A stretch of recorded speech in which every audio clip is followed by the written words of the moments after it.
everyone, so welcome to week 6 of the MiniMed 640G trial, and welcome to my spare room as well.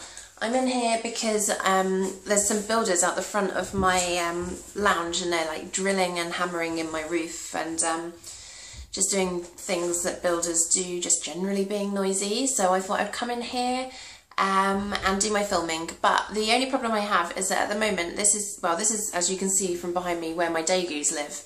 And at the moment they're running around loose on the floor, just chewing the walls and the skirting boards and anything that's going to cost me my deposit apparently. So if you can hear noise, chewing noises and squeaks and stuff, that's not me, that's I'm not secretly chewing the skirting boards. I'll just show you one of them, just because I put pictures of them online all the time. This is Gambit Daegu, and Gambit Daegu is like 1 year old maybe, I think. He's pretty cute, I think he's cute, and his brother Wolverine doesn't really like being picked up, neither does Gambit, as you can tell. So I probably won't put them into the video much. Go on mommy's shoulder, oh, good boy. So week 6, and I didn't really know what to talk about, so I just posted on Facebook, what do people want me to talk about. Someone got back to me saying talk about the components of the pump, and by that I assume he means like the CGM and how that works. So CGM, I'm going to be honest, and I have been honest online, because I want to give a really true representation of what the product is like as a whole, and I think CGM is a huge part of that if you're going to be using SmartGuard. So the CGM works really well when it works. The sensor, I have found my experience with the sensor has been very variable. The first 3 weeks, oh god, like I've said online, the first 3 weeks I had 3 failed sensors, and I know the reason for one of those fails, but I don't know the reason for the other 2, and I'm hoping that I'll find out. So the first one just died for no reason that I know of. It just stopped working. The second one, I had had ketones throughout the day, and I'd had very high blood sugars, and I waited until they started coming down, until I felt safe to go to bed. So off I went to bed. Everything was okay-ish, everything was getting better. Got to about 3, half 3 in the morning, and the sensor, the pump started vibrating to say that it was going to suspend my insulin.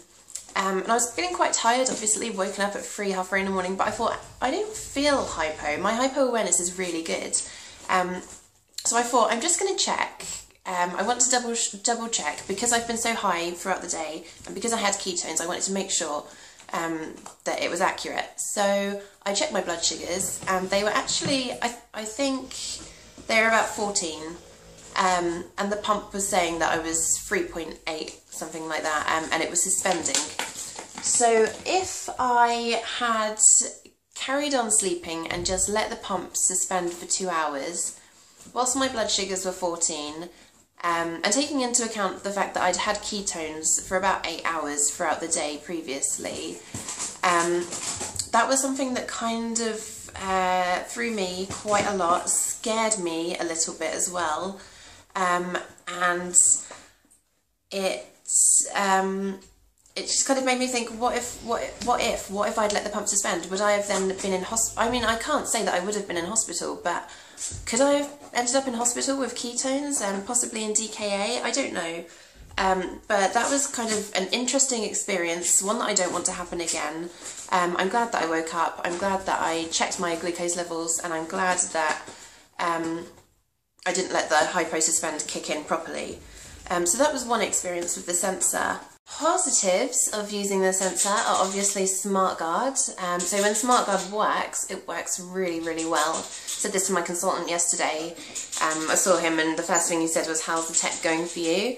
And I said, when SmartGuard works, it is just the best thing, because 9 times out of 10 it will prevent my hypos. And as I said in previous videos, I am hypoing, or I was hypoing a lot. So in the last week, I don't think I've had any. A week before, maybe I had 1. And comparing that to kind of like the, and I hate saying it, I was probably having about 6 hypos a week, maybe a little bit less, before using SmartGuard. It's showing me that when SmartGuard works, it works really, really well. And obviously there are times when I have had a hypo. It's because I've had too much insulin on board and SmartGuard just couldn't get there in time, couldn't stop my blood sugars from plummeting, so I have had a hypo.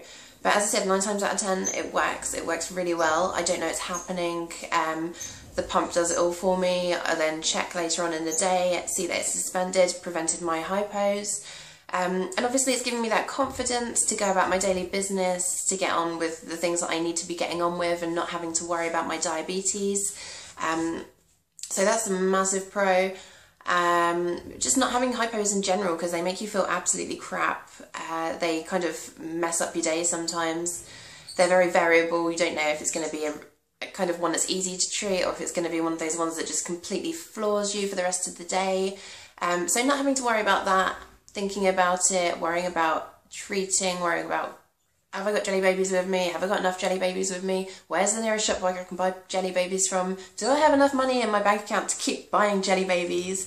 It's just these little things it kind of helps with. So yeah, I love SmartGuard. I love it when it works. I'm going to say that. I love SmartGuard when it works well. Not when it suspends my insulin when it doesn't need to though, but when it works well.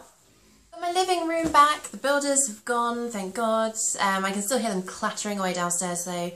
But I'm in my nice sunny living room again, which is lovely. No daily babies running all over me. So another question I've had recently is please talk about exercise and SmartGuard. And I realise that I keep saying that I'm going to talk about this and I don't, because I'm very naughty and I forget. And also, it's probably going to sound really lame, but I've been a bit ill the last week. I've had kind of a stressful week. I've had a lot to do and a lot to deal with. So although exercise would probably help with my stress, I haven't wanted to do any. I've just kind of had one of those weeks where I just wanted to curl up in a ball and feel sorry for myself, which is really pathetic, isn't it? But onwards and upwards. So SmartGuard and exercise. In the 6 weeks I've had it, I have to say SmartGuard has been really good, really impressed. I go running, and as I said in my first video and a couple of videos in, I hypo during running, I hypo after running, I can hypo like 8 hours after running.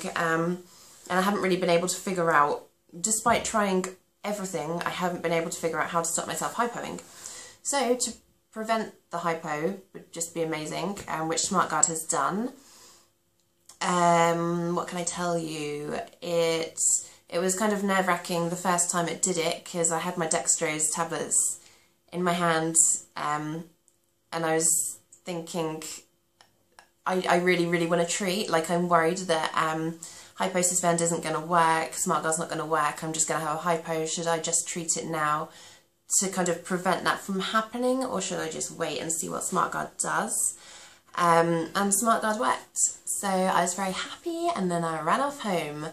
I would say probably in the last 6 weeks I've maybe had 1, maybe 2 hypos after running, but compared to previously where it was every single time, I'm really chuffed.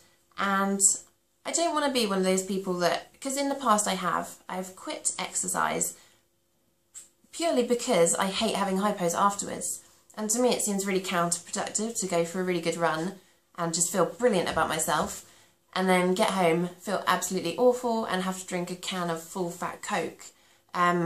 Really kind of got to me, and that's the reason I've quit the gym in the past, the reason I've stopped running, the reason I just stopped really doing any exercise or having any interest in it at all. And I know that exercise is a really important part of my diabetes management.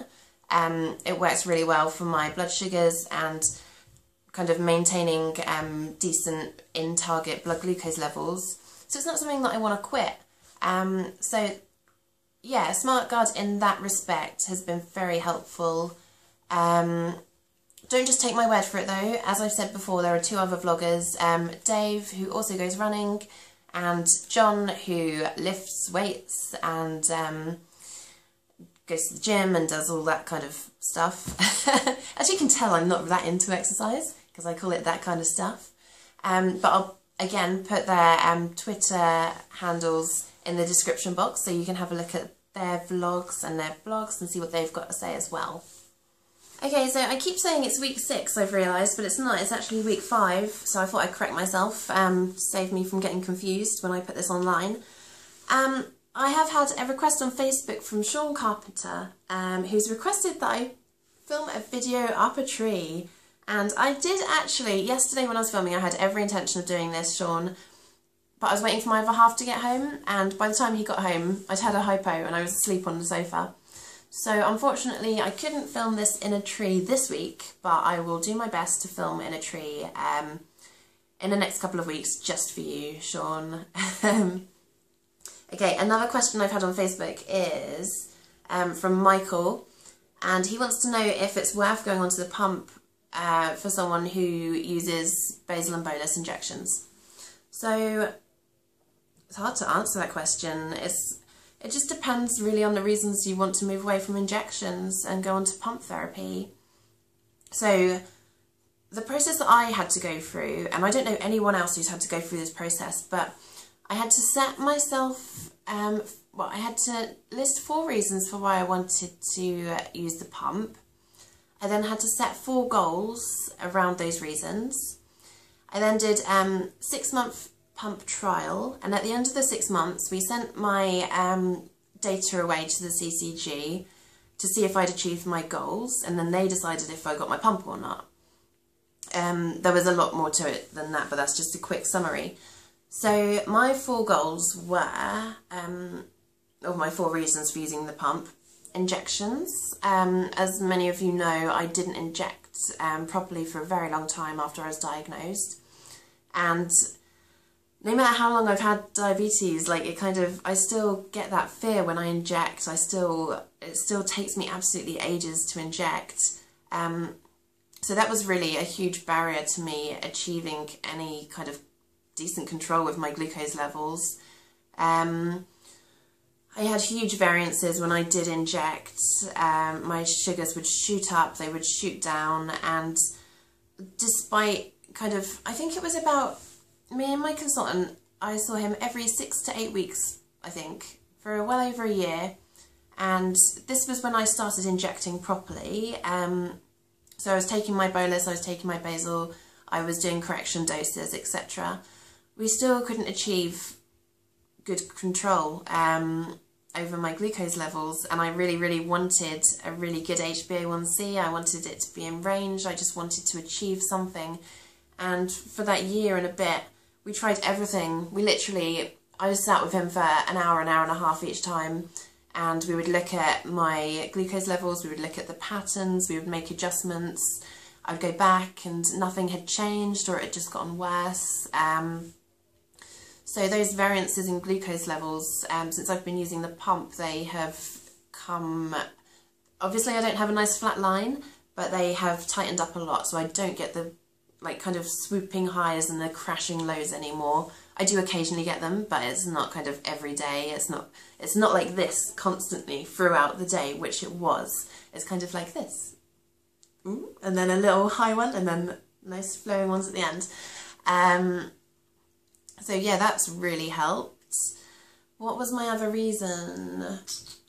Oh, preventing hypos. I know I talk about hypos all the time. It's like I'm hypo obsessed, but I lost my hypo awareness when I started injecting properly. It's obviously come back now. So that was kind of dangerous, to not be aware of when you're having a hypo. Anything can happen to you. Obviously you can't constantly check your blood glucose levels. If you're finger pricking, if you've got a CGM, it's a lot easier to do that, but I can't constantly prick my fingers to see if I'm hypo. So reducing my hypos with the pump then brought back my hypo awareness. And my last goal was, it was a really small one, but it was to maintain my weight. So I didn't want to lose any weight, I didn't want to put on any weight, but I wanted to stay kind of at the size that I was, and I sometimes lose a little bit, put on a little bit, it kind of does this, but it's not doing this, which is great.